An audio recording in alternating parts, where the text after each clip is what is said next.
ஊருக்கு வெளியே யார் தெரியுமா இருந்தா? குஷ்டரோகி தான் இருந்தான். அவனால் உள்ள வர முடியாது. அவன் வந்ததே ரூலை பிரேக் பண்ணிட்டு தான் வரான். அவனுடைய இடமே அதுதான்.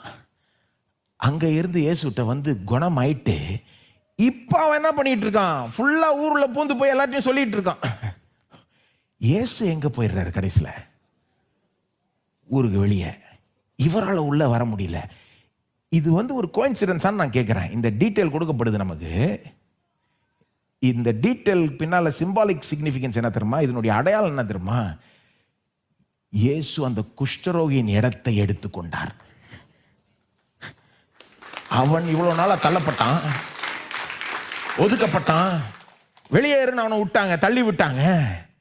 இயேசு அவனை குணமாக்கிட்டு அவனுடைய இடத்தை எடுத்துக்கொள்றார். எதற்கு அடையாளமா இருக்குது?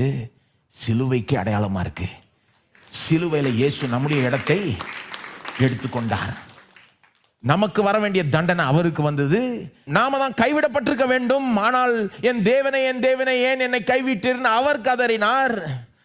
அவர் ஒதுக்கப்பட்டார், தள்ளப்பட்டார், அடிக்கப்பட்டார், பாடுபடுத்தப்பட்டார், கொல்லப்பட்டார், கைவிடப்பட்டார்.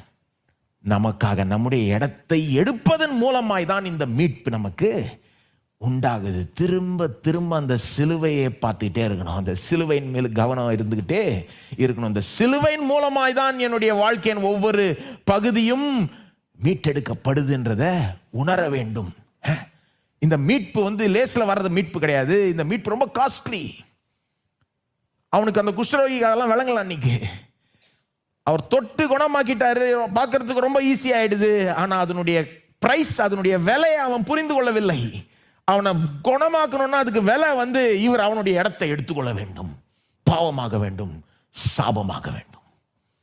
அப்பதான் மற்றவளை குணமாக்க முடியும், மற்றவளை ஆசீர்வதிக்க முடியும். லேசில் ஒன்றும் நடக்கிறது இல்லை. ஒவ்வொரு ஆசீர்வாதத்துக்கு பின்னாலையும் சிலுவை இருக்கு.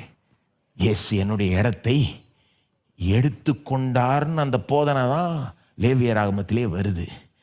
அவன் போய் அந்த பலி செலுத்தும் போது இது லேசில் வரல, எனக்காக ஒரு இன்னசென்ட் லைஃப் பலியிடப்படுது, ரத்தம் சிந்தப்படுதுன்றத அவன் புரிந்து கொள்கிறான். நாம புரிந்து கொள்ள வேண்டும்.